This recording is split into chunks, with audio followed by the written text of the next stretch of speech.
Hello, scholars. Thank you for joining me for another lesson about life in the Plymouth colony. Today, we are on lesson number 5. Our objectives for today, what we will be learning, doing, working on.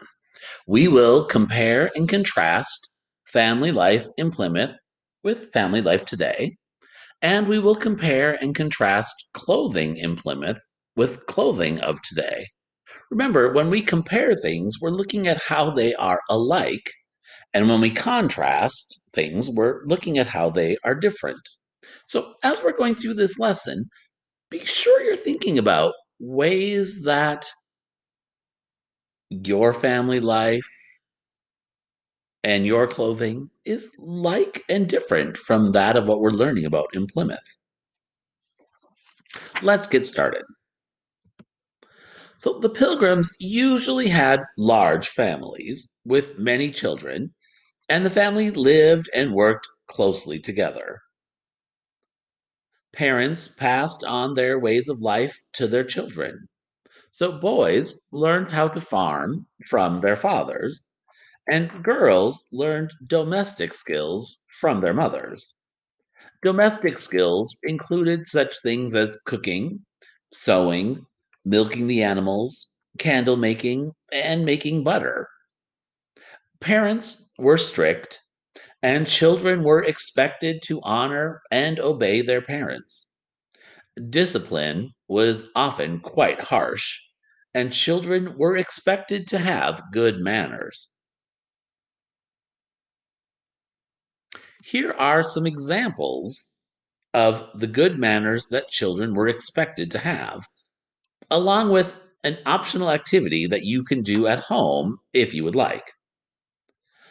The parsnip, radish, and fish that you are seeing in this picture have manners written on them that were common of the time, and perhaps are still manners that are expected of you today.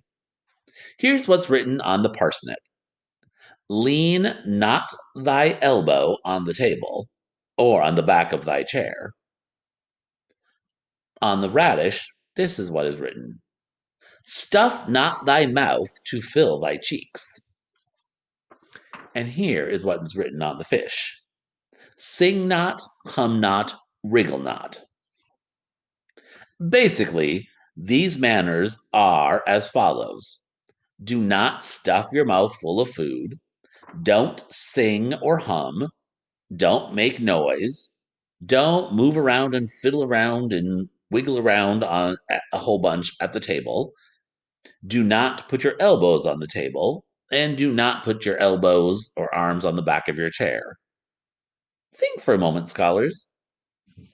Do you have any of these same manners expected of you at your house during dinner time? Hmm. So, more now about this optional activity. If you would like to make your own stew of good manners, print out the pictures and color them. There's a link to these pictures in this assignment post and in your resources topic of your Google Classroom for history. On the cabbage, write a manner that your family expects of you at the table. If you want to make it sound like English of that time period, use the word thy instead of the word your. Here's an example. You would write, use thy napkin, not thy shirt sleeve, instead of saying use your napkin instead of your shirt sleeve. So thy in place of the word your. Once you're finished coloring and cutting out all of the pieces, arrange the parts inside the slit of the cauldron, trying to show as many of the words as possible. Glue the pieces down on a piece of paper as the background. The sample one in the picture has black construction paper as the background, but any thick paper or cardboard would work. Then, if you'd like, send a photo of your finished stew of good manners to your teacher. Your teacher would love to see your work. Now, let's continue on. Let's take a look at clothing in the Plymouth colony. The Pilgrims believed that a part of being respectful and having good manners was to dress in simple, plain clothing. The clothes were dark green and black, which were considered respectful colors for their church. Men wore long white cotton shirts and breeches. Breeches are trousers or pants that go to just below the knee. Then they put on long woolen stockings that were held up by garters that were tied above the knee. Over their shirts, they wore a jacket called a doublet. Men wore dark felt or woolen hats and simple leather shoes. Did you hear anything that sounds the same as how people dress today? Hmm. Did you hear anything that sounds different compared to today? Interesting. Women usually wore long cotton shirts and skirts. There were 3 layers of petticoats under the skirts. They also wore aprons over their skirts. They put on a waistcoat, which was a type of jacket, over their shirts. Now, clothing at that time did not have pockets sewn into it. So, pockets were created by using cloth pouches that would be tied around the waist like a belt. Women wore coifs on their heads and those same simple leather shoes that men wore. Men and women usually had just 2 outfits, one for wearing during just daily use, and one that was kept for Sunday and other special occasions. Hmm. Do any of these things sound the same as today?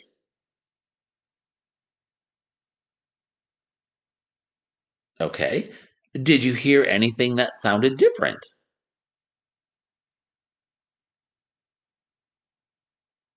Right. Let's move on to children.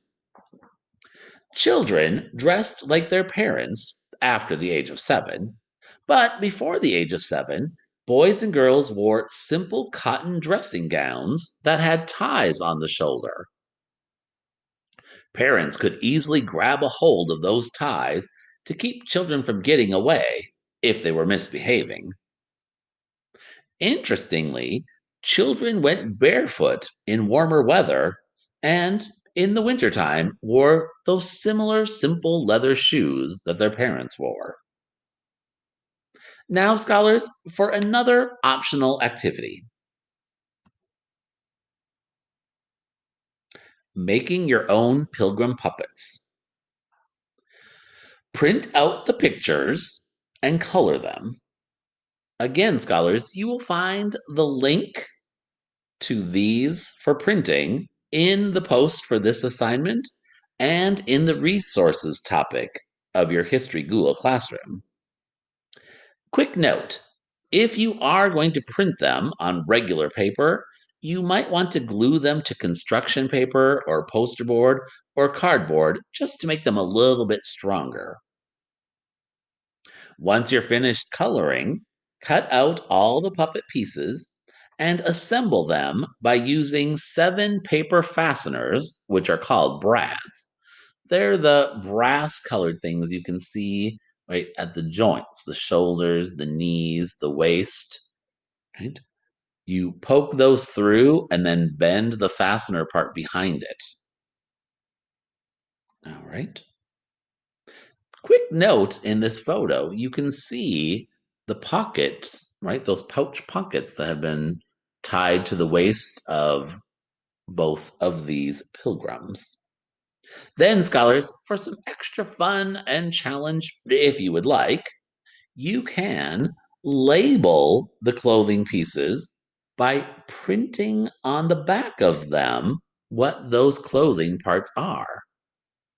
Right? For example, the doublet, the waistcoat, right? The apron, that pouch pocket, right? The coif. So, again, scholars, if you would like to, snap a photo of your colored puppets, your finished puppets, and send it to your teacher so your teacher can see your puppets. We would love to get a photo of them. Again, this is an optional activity. You could, of course, work on these puppets or the stew of good manners over winter break if you're looking for something to do. Let's continue on. The family ate simple meals together, eating only things they could grow or raise. Every family had a garden that provided them with cabbages, turnips, leeks, parsnips, onions, carrots, and radishes. They got their milk, butter, and cheese from the dairy cattle. Pigs provided bacon and ham for special occasions. They would gather wild strawberries, blueberries, raspberries, gooseberries, and blackberries in the forests as well. They also fished for cod, eels, and herring to eat. They did also fish for mussels and lobsters, but these foods were less popular with the pilgrims.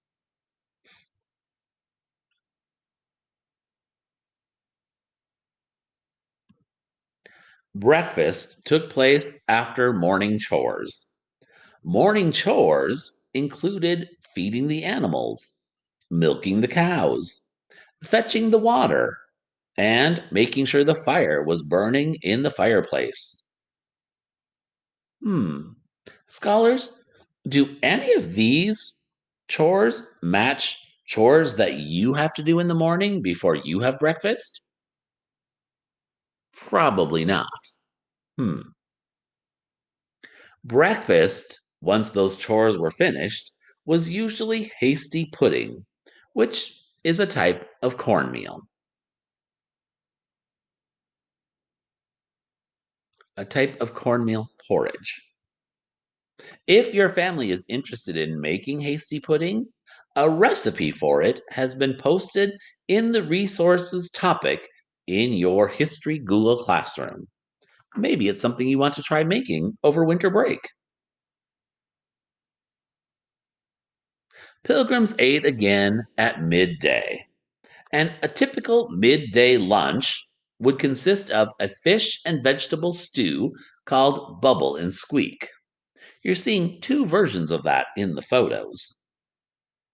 The family also ate home baked bread made of cornmeal, rye, and a barley flour.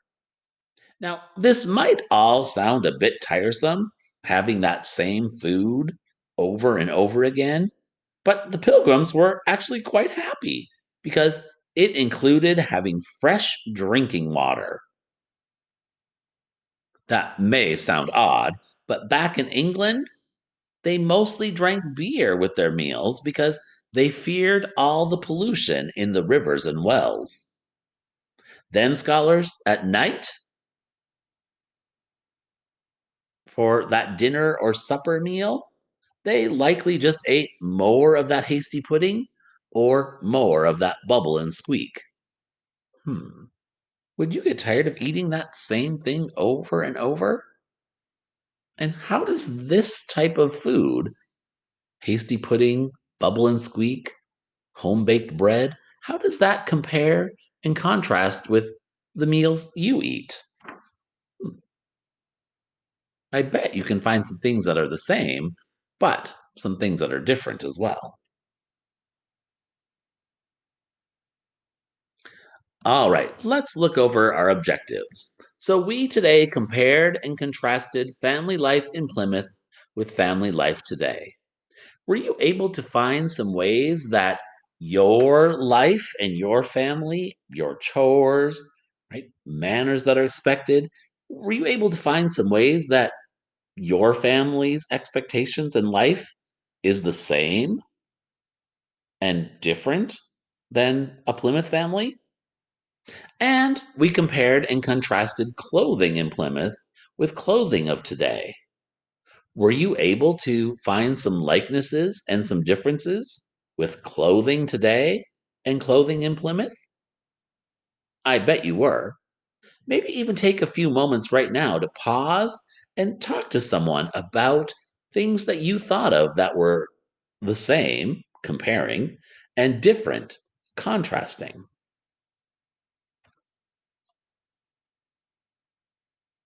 Then, once you've done that, remember there is one last assignment to do.